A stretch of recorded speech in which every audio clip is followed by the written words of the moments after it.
नाविलाजानं ओबीसीचं आरक्षण मला चॅलेंज करावं लागणार आहे। मनोज जरांगे पाटील ओबीसी आरक्षणाला आव्हान देणार। ओबीसी आरक्षण कोर्टात रद्द होणार। मराठा विरुद्ध ओबीसी संघर्ष आता कोर्टात पोहोचणार। नाविलाजानं ओबीसीचं आरक्षण मला चॅलेंज करावं लागणार आहे। या सगळ्या प्रश्नांना कारण ठरलंय मनोज जरांगे पाटलांचं वक्तव्य। मनोज जरांगे पाटलांनी थेट ओबीसी आरक्षणाला आव्हान देण्याचा इशारा दिलाय। यात्रा काढण्यात ते जत्रा जाऊन तिकडे खात बस काही आम्हाला काही देणं घेणं नाही त्याचं। फक्त ओबीसी बांधवांनी त्याला समजून सांगावं की आम्हाला आमच्या पोरांचं वाटोळं जर ते करायला लागला, आम्हाला ओबीसीच्या बांधवाचं वाटोळं करायचं नाही।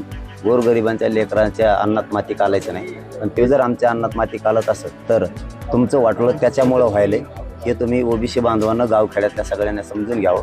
नाविलाजानं ओबीसीचं आरक्षण मला चॅलेंज करावं लागणार आहे, कारण त्यांचा सुद्धा अहवाल स्वीकारलेला नाही। आम्हाला ते सुप्रीम कोर्टाच्या मग निदर्शनास आणून द्यावं लागेल आणि त्यांचं पूर्ण देशातलं 27 ते 27% आरक्षण रद्द होऊ शकतं। हे फक्त त्याच्या एकट्यामुळं इतक्या लोकांचं वाटोळं होऊ शकतं। आमच्या हक्काचंही आमच्या नोंदी सापडल्यात, त्यामुळं आम्ही ओबीसी आरक्षणात येतो। त्यामुळं आमच्या याच्यात त्यांनी माती काढण्याचा प्रयत्न करू नये की ओबीसी गावखेड्यातल्या बांधवांनी त्याला समजून सांगावं। नसताना नाविलाजानं ओबीसी आरक्षणाच्या विरोधात आम्हाला याचिका दाखल करून ते आरक्षण रद्द करावं लागणार आहे आणि ते रद्द होणार आहे। मराठ्यांच्या लढ्याला यश मिळालं। मनोज जरांगे पाटलांच्या सगळ्या मागण्या मान्य करण्यात आल्या। यावर मंत्री छगन भुजबळ यांनी आक्षेप नोंदवलाय। शिंदे समिती रद्द करण्यात यावी, मराठा आरक्षणाचा मसुदा रद्द करण्यात यावा अशी मागणी छगन भुजबळांची आहे। भुजबळांच्या याच भूमिकेवर मनोज जरांगे पाटलांनी आक्षेप नोंदवलाय आणि थेट ओबीसी आरक्षणाला कोर्टात आव्हान देण्याचा इशारा दिलाय।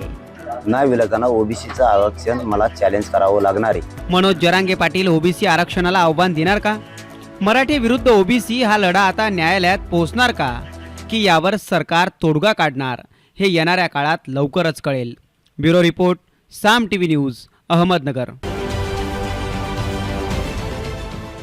देश विदेशातील प्रत्येक घडामोडींचे लाईव्ह अपडेट मिळवण्यासाठी आता साम टीव्हीच्या सर्व सोशल मीडिया प्लॅटफॉर्मला लाईक, फॉलो आणि सबस्क्राईब करा।